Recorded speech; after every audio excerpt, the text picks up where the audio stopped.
Hi, I'm Joe. And I'm Dave. And we're the hosts of the Chasing Tomorrow podcast, where we bring you stories that delve into the science and spirit behind intriguing people doing extraordinary things.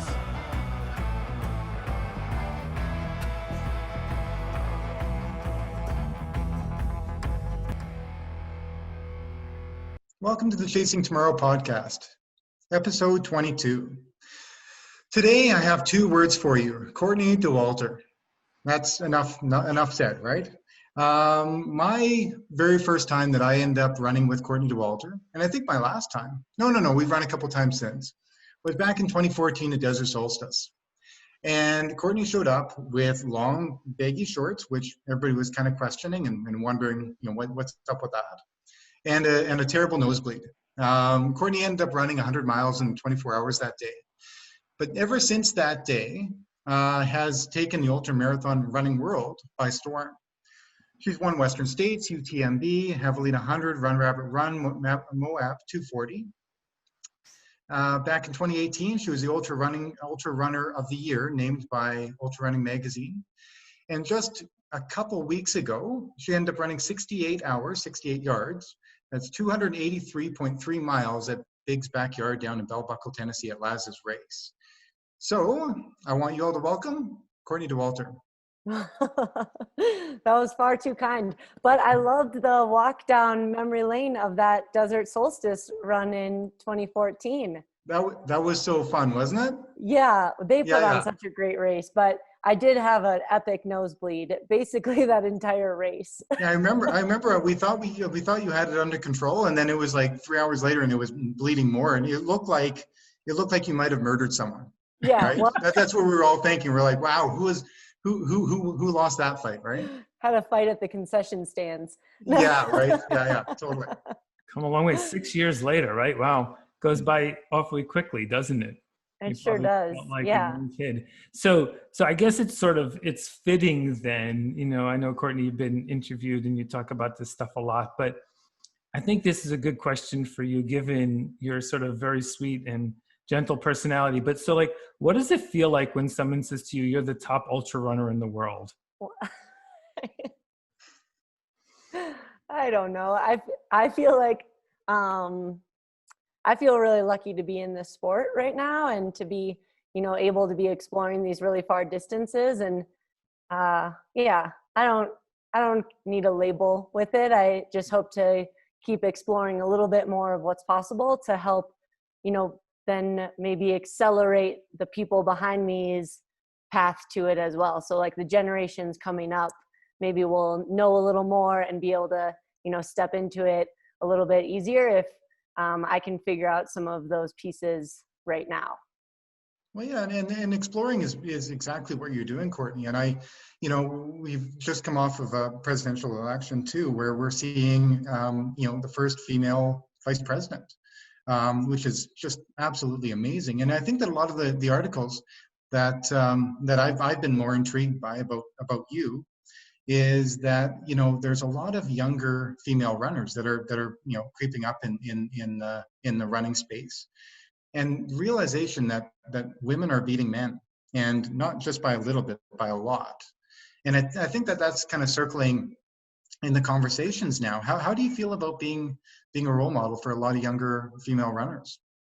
There's so many women doing so many amazing things right now in every field, so I feel like it's really cool what could be possible then for the young girls right now to be, coming up into more of a culture where they see that represented more often, and maybe if they can throw caution to the wind a little bit and not think about what they're supposed to do or, where they're supposed to finish or how they're supposed to act, but really be true to themselves and seek out what's possible.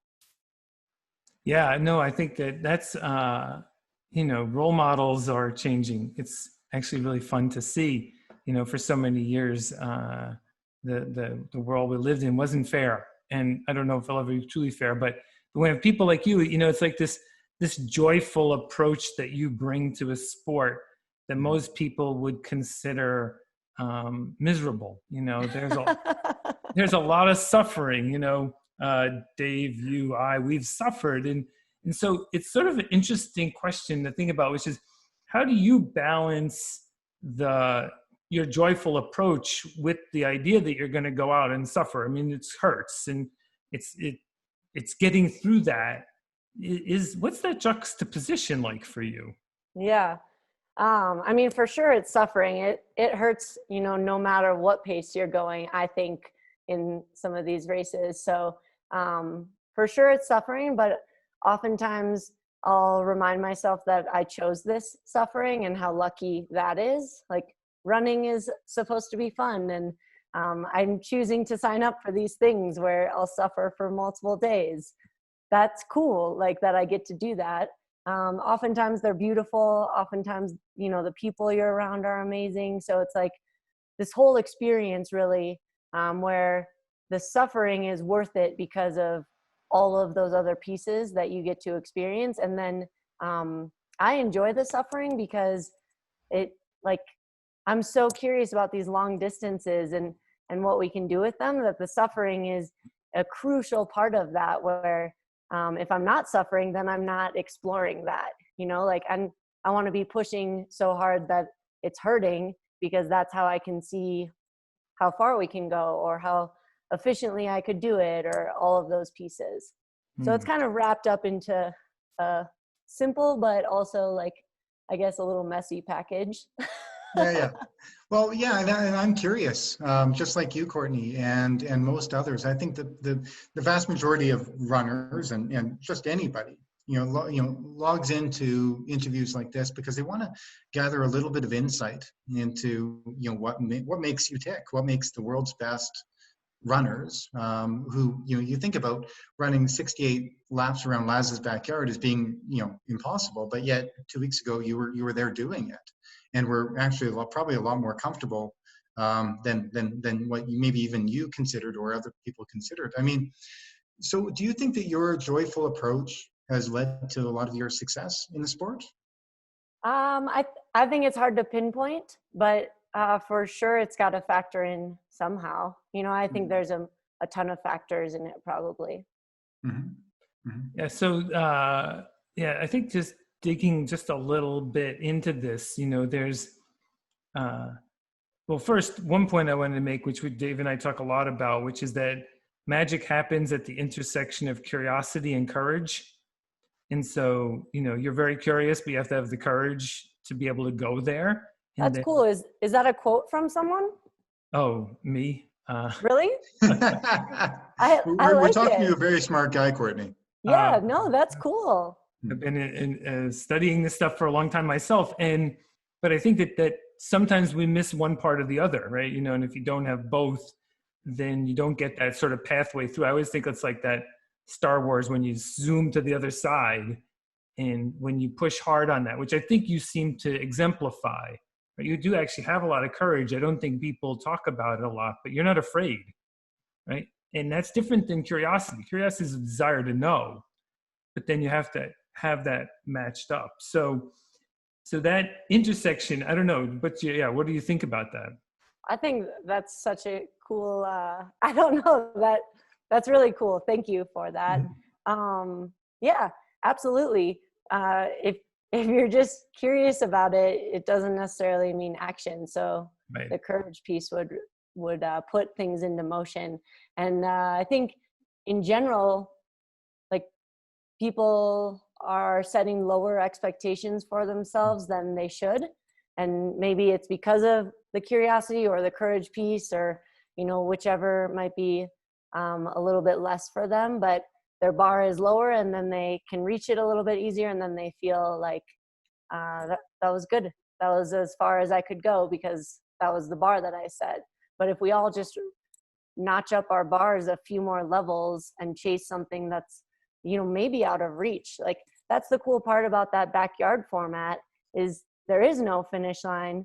So if you set a bar for yourself, you're almost like setting yourself up for failure with it. Mm-hmm. You need to be a little bit crazy where you don't set a bar at all and you just keep chasing something imaginary. How far can we actually go on this 4-mile loop?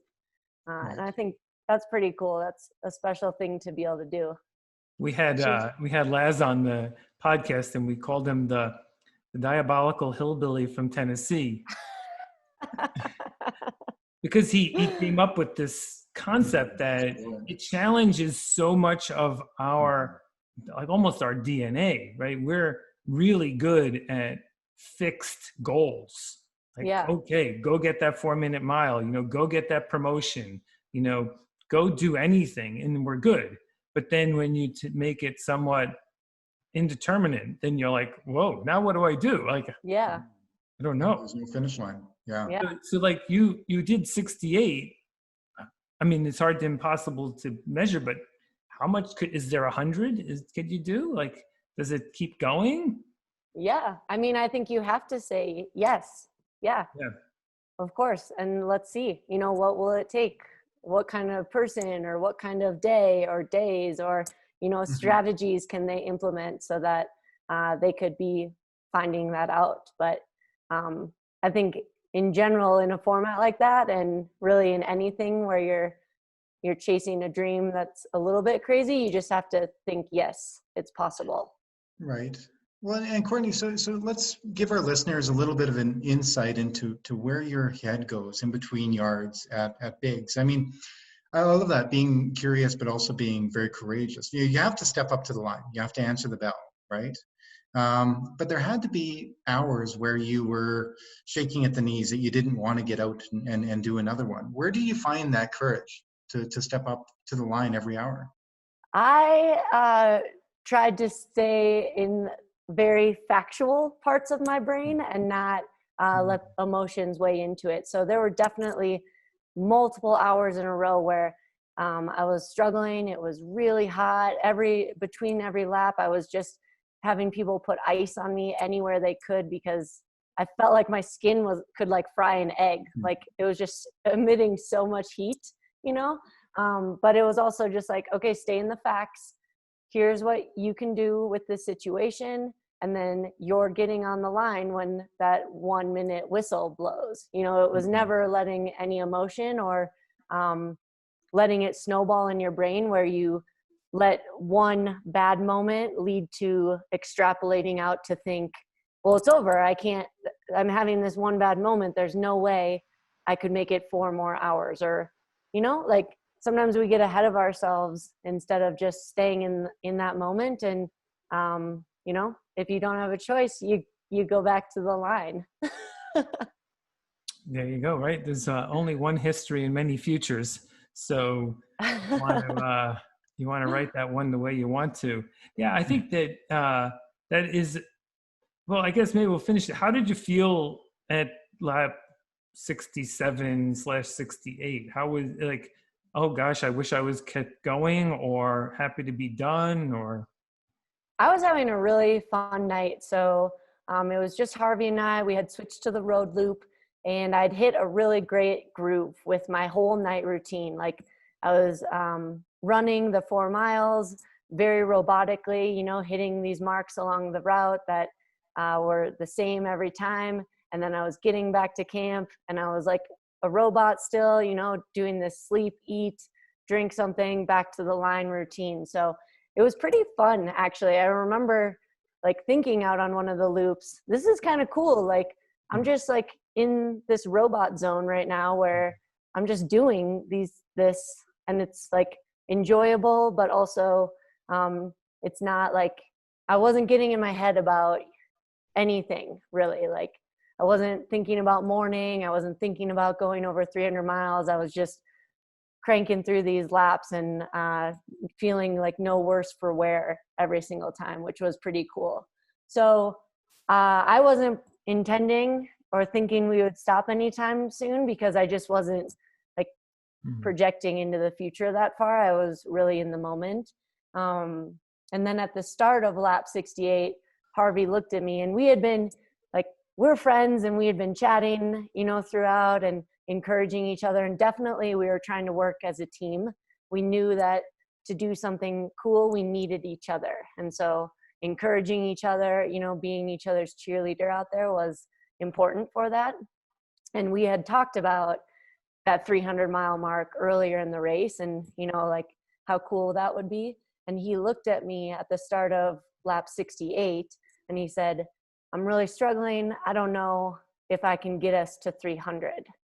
And then we like fist bumped, and then the whistle blew or whatever, and the lap started. So Harvey, it turned out, had turned around very shortly after we had left on that loop, but I didn't know it. So it was kind of weird when it finished, because it's strange. Like a lot of things, when you're coming near to the conclusion of them, you're getting close to the end.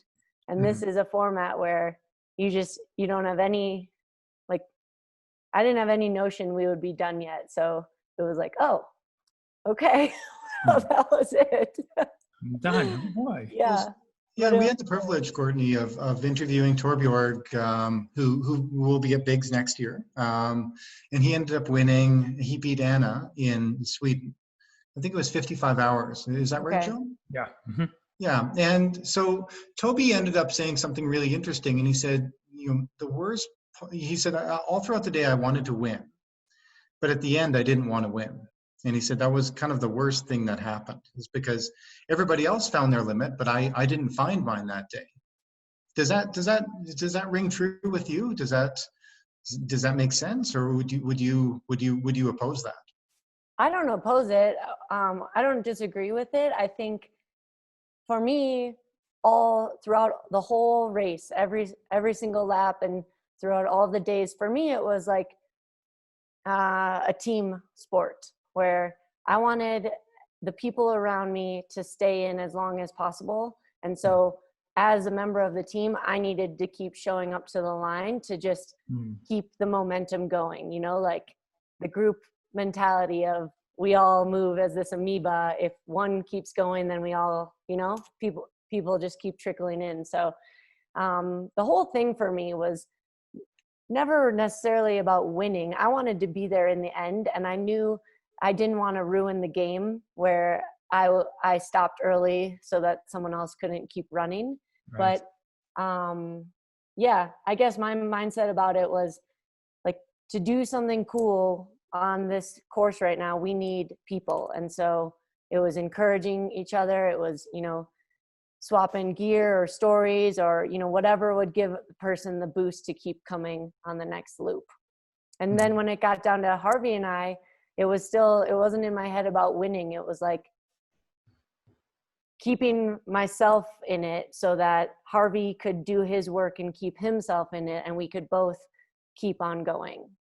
Because the whole format in that is about going a far distance. Like, if you want to win a race, you should sign up for, a 5K or whatever, and then you're done in however many minutes. But the format of this one, I think, is less about winning and more about pushing distances, seeing what's possible and making it special, where you need at least 2 people to have a great day to do that. No, I agree. And we were talking to Harvey, I think the week before Big's Backyard, and we were talking about that, about the team kind of aspect of this, is what Laz has created, which is really brilliant. And really, the accumulated number of laps per runner. So all the runners matter. And really it's I was telling Harvey that on the Canadian team, we had this saying Ubuntu, and it's a saying that Nelson Mandela really used in South Africa, which means community. And there's a saying that says, I am because we are. So I need you to be great so I can be great, and you need me to be great so you can be excellent. Yeah. And I found that in that format, it really wasn't, we weren't racing one another, we were racing with one another. And whoever was struggling at the back, you'd always see people kind of coming around them and supporting them and giving them encouragement. Did you notice that in America as well too? Yeah, absolutely. And I think that's why this format's so cool. Like, So it cool. is totally where you need each other to be your best in order for, everyone else to be their best, and vice versa. It's so awesome. I love it. Oh, Yeah, it's the best. it's Absolutely. unique on these many levels. I think if we look at the history of sport or adventure, and we go farther when we're with someone. That's always that sort of saying, if you want to go fast, go alone. want to go further, to go with someone. And it's interesting, like even some of the greatest other distance races or events have done the best when there was that dynamic. And Yeah. it often is that, yeah, everyone's sort of happy to be the winner, but they actually are more happy to have done it with someone than just be the flat out winner. I think there's it's part of what's been so hard for us during the pandemic, right? We're actually, you know, our neurotransmitter design is to be with people. It's what actually, you know, keeps us all living well together. Yeah. And so this is a format that actually really encourages that. Yeah, exactly. And I also think it's just like life in general is those memories made along the way, you know? So always in my races, my favorite moments were ones that I got to share with people along the course, or my crew, or a pacer, you know, whoever it was. But those are the ones that you take to your grave. It's not like material things or places in things. It's those shared memories, moments. So the connection with Laz, of course, is always the question of Barkleys. Is there a Barkleys in Courtney's future? And, you know, is that the place where dreams really do go to die? I'm very intrigued by the Barkley for sure. So we'll see when it can happen, and we'll see if my dreams die out there. I know I have a lot of work to do with maps. Yeah. Yes, So. and that was going to be my next question, Courtney, is how's your navigation? Well, I'm starting pretty low at the bottom with the amount of knowledge, which means there's a lot of room to learn. Right. And I was talking to Laz a while back, and because I was talking to him about Barkley, and he said, "Oh, Dave, it's not that bad." He said, "It's really hard to get lost on the course." And I think it was tongue in cheek completely. Okay. I don't know. I get lost in the parking lot to go find my vehicle. I'm terrible. So, but yeah. So I was an adventure racer for a long time, and you learn a lot of our lessons the hard way. And one was, you know, I was running and I fell, and my compass went flying somewhere. Like, I have no idea. And I'm like, okay, now what do you do? Like, I didn't have a backup, right? So it was like, you know, there is those parts of this race that are very different. Like I did, after 20 minutes of crawling around on my hands and knees, finally found it under some leaves. But otherwise you're sort of cooked. And same with Barkleys, whether it's your backup headlamp, or there's just a lot of it when you're out there in the middle of nowhere and it goes dark somehow. Yeah. It's a good challenge. Yeah. I mean, it's another one where he's making it so people can chase this thing that's, you know, there's like in bigs, there's no finish line. In this, it's basically guaranteed you won't make it to the finish line. So these like lofty goals that make people level their bar up a little bit to try and chase it. I think it's really cool. Yeah. And when you talk to him, you're like, you know, this guy could run a company. I mean, he's pretty wicked smart. And so one of the things I in my other sort of like phraseology, I was listening to one of your interviews about sort of this trade-off, and I like to think of always happy, never satisfied.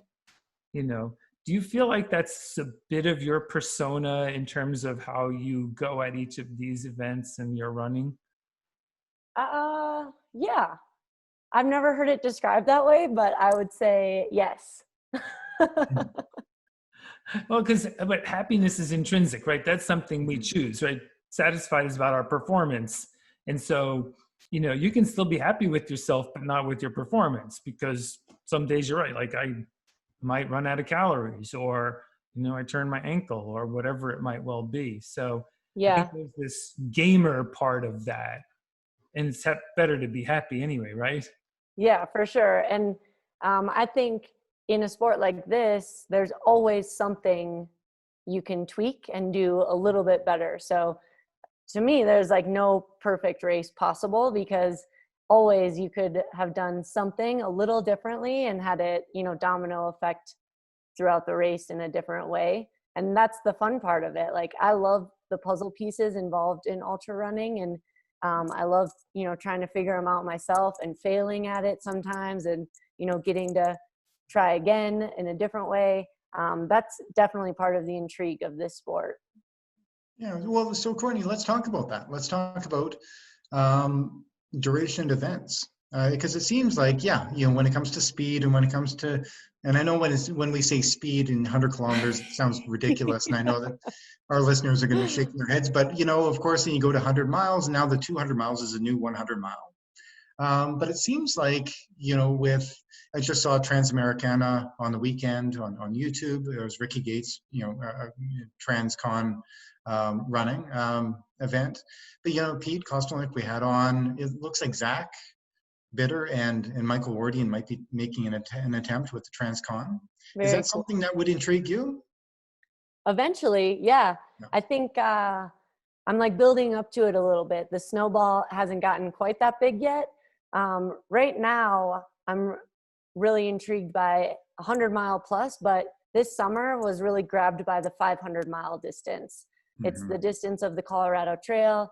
I attempted it and didn't make it, but I just think that's a really fun, like mid-absurd long distance. It's not the Appalachian Trail where it's so long you have to have a schedule, and it's not a 200-miler where, really you maybe could do it without sleep if everything works your way. It's like this weird in between. And so that was pretty cool to kind of play around with that. I'm not quite at TransCon, but eventually I know the snowball will get there.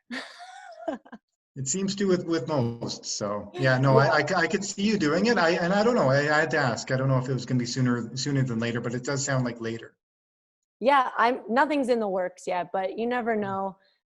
Especially like this year taught us that we can have every intention for our upcoming year, and it can all be thrown out the window pretty quickly. So yeah, it's definitely not written off, but nothing is actively being planned.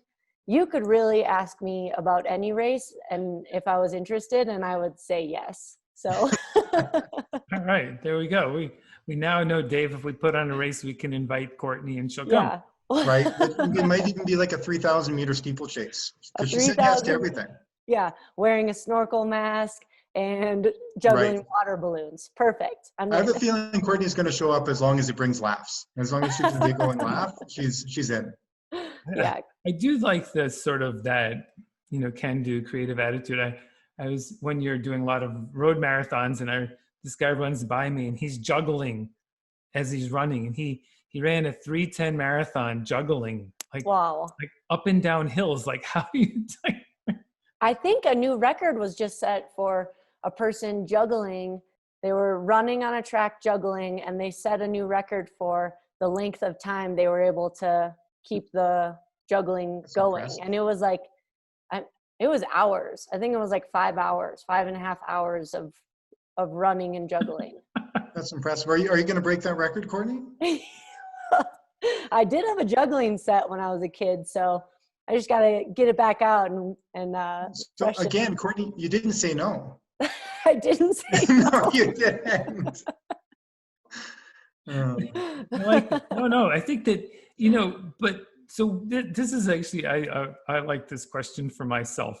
So when you have that can-do attitude, this positivity, this like sort of, embracing life at the deepest level, you want to stay away from people who sort of are like negative, right? And they don't have that positive energy. What do you do either about them? Do you stay away? Do you feel like that you're trying to get them excited about life? Or what's your sort of approach to the others who are like, oh, you can't do that, this can't happen kind of thing? Yeah. Yeah. I guess I think everyone's got something to offer. So it would be, figuring out what that is, even if they always are naysaying, maybe they've got something else. I also think that energy and like good vibes can pass around. And so, yeah, by just being positive, maybe they can catch that a little bit and take it with them to their next thing. And maybe they'll feel a little hint of it. I don't know though. Yeah, no, I don't know that I have an answer either. It's just there is something to be said for it's more fun to hang out with people who are sort of, upbeat and positive. This year has been tough, right? The pandemic, I think, as you said, sort of took us for a ride. how did clearly your training went pretty well because you won bigs. You had the 500 miler that had sort of an abort in the middle. How was the year for you? Yeah, it was cool. I mean, it was awful that all of this was going on, but running, we're pretty fortunate where you don't need much to go running. So I was able to keep doing that. In Colorado, we were really lucky where they left the trails all open and actually were encouraging people to get outside and move. So we were never restricted to our homes like a lot of places I know had to. So I was able to train probably more than ever and get to like having the opportunity to have a clear schedule, no travel, no races. So it was entirely just adventuring in the trails around my house. The mountains of Colorado was pretty cool. Like I ended up really liking it, even though it came at the cost of something not so great going on in the world. Yeah, and that's for sure.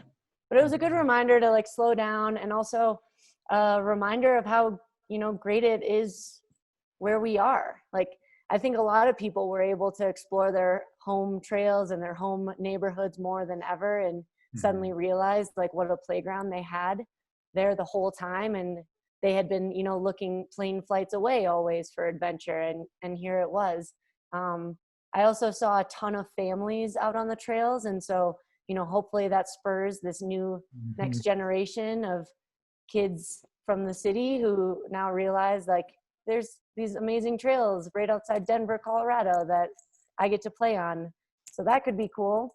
And then there were things like the quarantine races that people were putting on. So like getting together with the quarantine backyard in March or April, early April was so fun. And there were so many clever things like that people were coming up with to stay motivated or feel social or connected or hopefully some of those things can just keep moving forward even when life resumes to normal. Well, and so for anybody who didn't tune in to the Quarantine Backyard Ultra, so I was one of the race organizers with that group, and I sent Courtney an email saying, "Hey, you gotta come," and you did, along with Maggie and a whole bunch of other really great runners, really good people. But thanks for organizing, Dave. Oh yeah, no, thanks for coming. It was super fun. We ended up having like 2,400 people. It was huge. In one Zoom meeting. It was incredible. I can't believe it didn't blow up. It was really, really, really cool.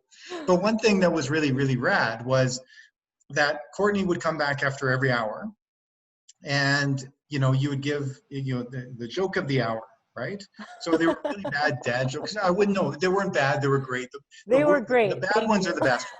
I love those jokes. Oh, and they were great. And so, but I just thought that it showed the world, that you'd come back from running your yard, your 4.18 miles, and you'd come back with a big smile on your face, wanting to tell a great dad joke. I just thought it was exactly what we thought of who Courtney Dauwalter was. It was great. Hope for humanity when we see that. Right. That's I mean, I had an audience that didn't get to not hear the jokes. Like. Right. Yeah. These are good. It is good. I think that what we appreciate, when we find someone as special as you, is this. You say something like, some people don't think running is fun at all, right? But in life, what I'd like to sort of know from you, what does loving what you do mean to you? So you love running, you love being an ultra runner. What does that mean to you? I think exactly what it sounds like loving all of the parts of it, and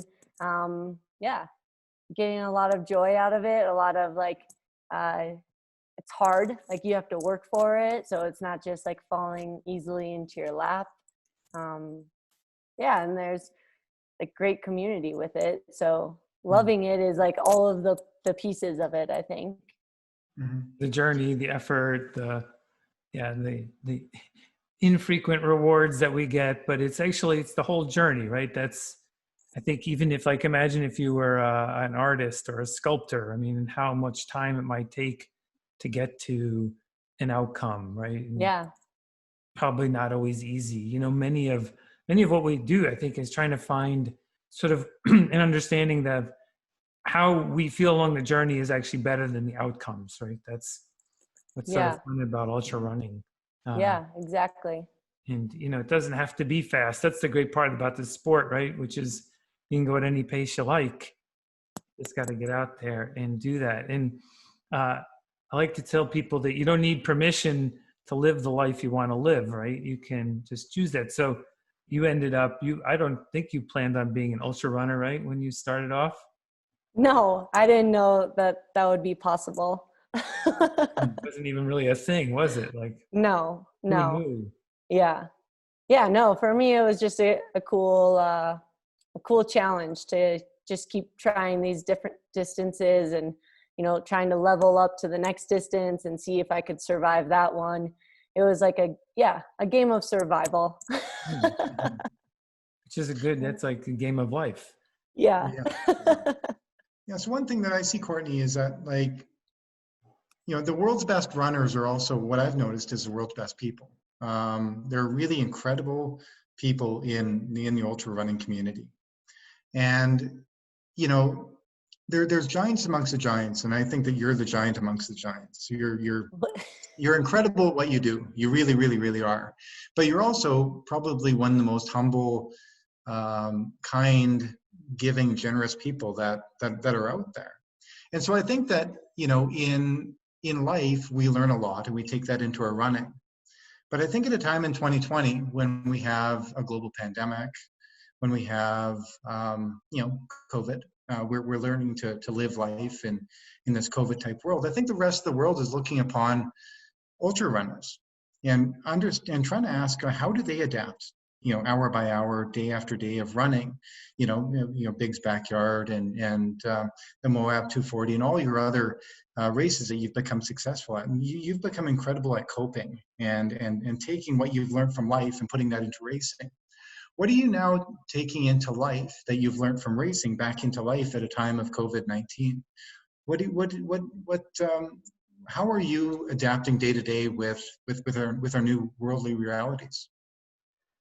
Yeah, I think it's staying in the moment, kind of like during an ultra when it gets really hard, sometimes you have to break it down into, really small chunks in order to convince yourself that you can do that. So whether it's the next aid station 20 miles away or it's the next tree 20 meters away, whatever's digestible in that moment. And so I think that's super applicable to this COVID wave that, goes and comes back and, rules change and our knowledge of it changes. And so staying in the moment and then just being okay with whatever you can digest right then. Like, is it just till lunchtime that I can picture being able to get to? Then just do that and do it as best you can. And at lunchtime you reassess, or, is it the whole week that you can picture?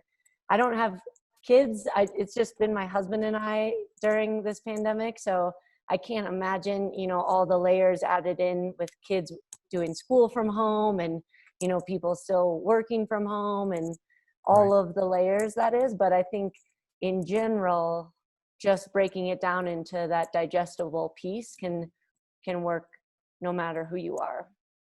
Yeah, so building on that, a little bit of advice maybe to people listening about, so it's easy to see what the physical training plans look like. Go run a mile today, 10 miles, 15, whatever. Do you have any advice on the mental training that one should do that gets you ready for an ultra or for a Big's Backyard? Is there anything you do specifically or could tell people what they could do? Nothing. So I don't follow a training plan for my physical workouts, and I also don't have any specific plan for my mental training. I always hope to use races for sure to accumulate, the biggest mental lessons and the biggest mental endurance gains that I can. But day to day, for sure, there's some in there. Like, I think one easy thing to do is to just always go out and do something. So not letting yourself fall onto excuses of weather, or, you know, your favorite TV show just came on, or you just don't feel like it, or you didn't sleep great last night. Like, there's so many reasons to not do things. But if your mindset can just switch where it's like, this is what I get to do right now, so I'm going to do it, that I think can be really helpful in the long run of gaining some mental strength, where you just don't look for excuses always. Like, if you're not in that habit, then it becomes easier to not do it. Yeah, I agree. And what's sort of interesting about that is, you know, when you don't make an excuse in life, then you won't make the excuse in the race, because we know we're going to run into this. It's not the exact same thing, but it is the same feeling and the mental anguish that goes alongside with that. You know, where I of course, the micro goals, which you talked about, are really good. And we always are told, don't make a decision when you're in a bad state, right? You know, move out of that bad state before you would ever make a decision. Like, don't, you know, like, you feel crummy, we always tell ourselves, well, we're going to feel good again soon. So why don't I wait till then to decide if I should keep going, rather than right now. So yeah, I think it's a interesting sport, you know, having gone through, you know, just running, triathlon, all those things. I found the ultra community to be the most friendly and supportive as well, which is something that's hard to find. And, you know, I think you even commented on a race where you fell and someone came back and helped pick you up, right? And that's emblematic of what we would like to see more in life. And so it's a good practice. It's almost a simulator for us the other way. Go do the races to simulate sort of what you're going to encounter in life, and you might end up with a little bit easier pathway. Yeah, the community totally hooked me in, and how friendly it was from the get-go. That person who ran back after I face planted in a mud puddle, you know, to pull me back on my feet, that was in my very first 50-mile race, which was my second ultra ever. And so right away I learned, you know, how cool this sport is, and that this is how we do it in this sport. You know, you're never in such a rush that you can't help someone near you. And same in that same race, I mean, it was horrendous weather, sleeting, windy, like awful. And if you asked anyone if it sounded fun to be doing that, the answer would be no. Like, of course that doesn't sound fun. But the person I was running near in this awful weather had put on a trash bag because they didn't have a raincoat, and they were just hooping and hollering, you know, squealing with delight down this trail. And it was infectious. It was like, oh, we don't have to, you know, hate life right now because we've got these things that are supposedly awful. We could make the best of this situation. And I think ultra running does that too, where you make the best of it and you help each other along the way as you're all doing that. Yeah, no, I agree. I think that, you know, on paper, if you paid attention to social media and what other people think is being hard and painful and difficult, yeah, we're not supposed to be having fun out there. Yeah. But yet, you know, you end up seeing people like Courtney and other people at the front of the races having a lot of fun and kind of going, meh, you know, it is what it is, and let's just go out and keep having these meaningful experiences. So Courtney, like, you strike me as, you know, you're very humble. You be like a small town girl, right? Where, you know, you're very personable. It seems like anybody can come up to you and chat, and you just have time for everyone. How are you handling a lot of the publicity that you're getting now? New York Times, you know, the Joe Rogan, I believe, was downloaded over 2 million times or something rather. How are you dealing with the publicity? Did you know you have a Wikipedia page, by the way? That's an accomplishment, you know. They only put Oh, geez. I never in my wildest dreams would have predicted that this is what I would be doing right now, but I'm thankful for it every single day, and trying to enjoy it as much as possible every single day, you know, enjoy the ride while it's here. And if those different, you know, publications or podcasts or, you know, interactions with people can help them try something that's a little bit hard or that seems a little bit crazy, then that's great. Because I think it would be a really cool world if everyone was, reaching for the thing that's just right out of reach, like pushing themselves a little bit harder. Yeah, it's what makes us special. Just to comment back on the community, we have lots of cultures, whatever, there's maybe, I don't know, 189 countries around the world. But if you go run an ultra race anywhere, we have the same community feel. It's like there's something that you just sort of, either a type of person or the way we do it, really. You could run, in Australia, New Zealand, go to China, go to Europe, wherever. It's pretty special in that way. And as seen by this global backyard, right? I mean, imagine how hard that would be to get that many countries cooperating to do this kind of race. I mean, like, it's almost incomprehensible.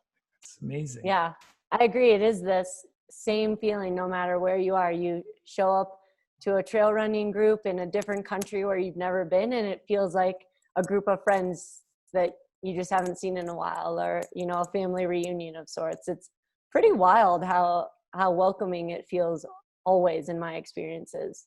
Yeah, so let's talk Mont Blanc just for a couple minutes, because, right, that's like we say Western States is the big race in the US, but Mont Blanc is, well, the racers alone, I think, are 2,000 plus or something like that, plus the people out on the course. I mean, it's like a lot. The France. How did that one feel? Different, a hard race, of course, because of the mountains, but the atmosphere. Oh, it was electric. It was pretty exciting through all the little towns, but then you would get back to the, just the simple trail running feel when you were out on the trails in the mountains. So you got, you remembered, how special the trail running community was. And I would get to share miles with people who maybe we spoke the same language or not, but it was just us out on this trail in the middle of nowhere. Beautiful, stars or sunrises or whatever. But then you'd come rolling through a town and it would just be like mayhem of people cheering and, the whole town showing up to help these runners keep pushing through. So it was a cool combination of both, like, the exciting crowds, but also the simple, like, just your feet and this trail and this mountain. Yeah, that was a good win. Congrats. Well, thank you. Was it hard? Do you feel like that was a hard day? I mean, of course hard, but like for Courtney. It was a really hard day. Yeah. At about 70 miles, I was smoked. I was throwing up. My legs were trashed. I was overheated. And there was still 30 miles and 3 huge climbs to go to get to the finish line. So then it was just one step in front of the other, basically. That was as far ahead as I could think. That's pretty good. I saw some of that video. I could see you plodding along. But, had a good outcome, right? So make me think of, I did the rim to rim to rim on July 4th weekend one year. It was 120 degrees and I felt like my head was going to burn open, but you keep talking about the heat. Are you an FKT seeker at all? I didn't latch onto it this year with no racing. I tried the one FKT of the Colorado Trail, but I didn't go after a ton, like, on my local trails or anything. I think it's a really cool challenge, and it's fun that there's these routes out there that anyone can try at any time and, see where they can land. So I think it's awesome that, this website has been developed for it. It's like fastestknowntime.com. If you've never seen it, it has the whole world, and then you can zero in on where you are and figure out what established FKT routes there are, what times have been done, read people's reports on it. So I think it's just another way where running is cool. You don't need a referee or a stadium or anything special. It could just be your shoes and this route that you want to just keep figuring out better. That's pretty fun. Yeah. So, big challenge, I guess, right? Yeah. And so, what about the Colorado Trail? After not succeeding on the FKT this year, are you going to go back next year and do it, or the year after? Oh, I hope so. I loved it so much. It was really cool. I made it to 309 miles out of 490 or whatever it is. And that was for sure a bummer. I had hoped to make it to Denver, but I think it just lit the fire for me a little more of like, that is so cool that I got to experience the first 300 miles of it. And now I get to go try it again, try to do it better, and try to make it the whole way to Denver. So yeah, I hope to try again for sure. Yeah, there's no shortage of good challenges, right? That's the good part of what we have going on. Colorado, you got 14ers to do. I love and in different geographies, like in the UK, the Bob Graham round and other, of these great, just difficult, hard challenges that, people have been doing them for a long time and in sort of somewhat of obscurity. And you have like Killian, who's bringing some attention to it, but almost always done with this, sort of quiet, sort of humble approach to, some of these amazing challenges. So yeah, you could be anywhere and have that opportunity. Yeah. Have you guys tried FKTs? You did, Dave. Yeah, with the TransCanadian speed record. Yeah. And so I'll be going back again this year, 2021. Okay. Hopefully. We'll see. We'll see where COVID numbers are at and government regulation. Right now in the Maritimes, in Eastern Canada, I don't think you can get in unless you're an Eastern resident. Okay. But I'll be hopefully making an attempt this next summer. It's a big one. It's 7,200 kilometers. So yeah, it'll take up the whole summer. You're still intrigued by it though. Oh, once you try it, I end up having an injury about halfway into the country. And once you try, you got to go back, and what a cool way of seeing your country. Yes, I 100% agree. Did the same thing with Colorado. It was like places you would never visit otherwise. And here you are with your feet just moving through it. It almost makes you wonder why we didn't do it before. I mean, to go and take one step across, an area of land that you want to go and explore. I talked to Pete about that, his key to key run, and just the people he met, the foods he ate, the weather, that it was all what he said. It was all meaningful experiences. Every day he had a meaningful experience. Isn't that cool?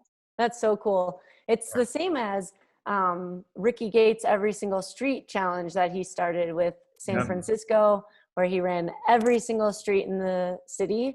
And that sort of took off where people all over the world then were like, oh, I want to explore my town that way. And people were learning all sorts of things about this place they had lived their whole life. Like, it's so cool. Running is amazing. It just is. And what's even better is the community of runners that we all get to share this with. Yeah. Having these goals and wanting to all have really great experiences all together. I think it's so rad. Well, I think the other thing it shows is that go back to that concept of you don't need permission to go do something in life. And often too many people are waiting for something before they go do it. And this community, this is not a community of people who are making millions of dollars, who are doing this with big sponsorships. This is a community of just amazing people who are, taking the resources that are available and leveraging them for this amazing journey. And so this sort of like, well, I would if these conditional kinds of ways of thinking are not necessary. I mean, Ricky Gates just is one of 100. I mean, Dean Karnazes years ago, right? 50 marathons, 50 states, And so I think that we should dream up whatever we want to dream up and then go after it. And it doesn't matter, there is no failure in partial accomplishment because it's a full accomplishment, whatever you did, right? Yeah. 309 miles is amazing. Doesn't it matter there were more miles to go? Doesn't matter that Dave went halfway across Canada. That's amazing. So we don't have to define it the same way as, some, mythical thing of like winning the Super Bowl. By the way, the day after you win, it's sort of over anyway, because the next team is so this I think is much more sustaining. I think if we can get more enthusiasm around the sport because of its freedom and its dynamic sort of in nature, we will, all of us benefit from that, right? Yeah, for sure. And that it's one where you can create goals that fit, with where you're at then. Right. So like, what's the thing that inspires you and gets you moving? That should be your thing then. Yeah. Well, I think that's what's so cool, Courtney, too, is about the backyard experience and the backyard race. Yeah, I talked to Laz in length about this and about how it's just about showing up and not quitting. The vast majority of people that do backyard races, once they look at the person next to them and go, "Oh my goodness, I'm not going to be Courtney. I might as well drop out now." They quit. And some people say, "Oh, I never quit." Well, that's not true. We all quit. Just quit a little bit later than what you would normally quit, right? Or be the last person standing like Courtney Dauwalter, but there aren't a lot of Courtneys out there. No. And so what's neat about these events is they're tailored to wherever you're at in your life. You meet in the middle. Yeah, exactly. So Courtney, Chasing Tomorrow is the name of our podcast. I think it fits you quite well. It's like, that's what Dave and I are all about. It's like tomorrow will be better than today. We know that for sure because we're going to make it so. So for you, what's sort of, I know you've talked a lot about, this openness to, but what's your feeling about your Chasing Tomorrow? Yeah, I mean, I like that name and I like that philosophy for sure of we get to carve this path through this one life we get, however we choose. And so to make the most of that every day. And then when we wake up the next day, to make the most of that. So for sure, chasing tomorrow, but also, doing what I can today to make it great. Yeah. Well, you're doing a fabulous job for the world, for the ultra running community. If we had a million more Courtney Dauwalters, we'd all be doing much better on this planet. And there'd be so many bad jokes.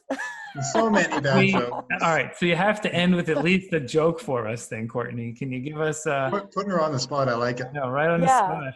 Putting me on the spot for sure. Oh man. What do you call... Nope, I don't remember it. This is my problem, you guys. That's why I have to have a joke book, because I can remember pieces of jokes, but then always pair them with the wrong punchline. I know. And then it sounds terrible, right? I do the very same thing. Yeah, or you have to backpedal, redo it. Everyone's falling asleep. Knock jokes are always good too. We're knock jokes. Well, anyway, Courtney, we do appreciate it, and we'll look forward to seeing you out on the trail and doing more incredible things and serving as a role model for all of us. Thanks very much. Well, likewise, you guys. Thank you. Thanks, Courtney. All right. Let me see if I can get this thing stopped. Courtney, that was excellent. Thanks so much. Yeah, thank you.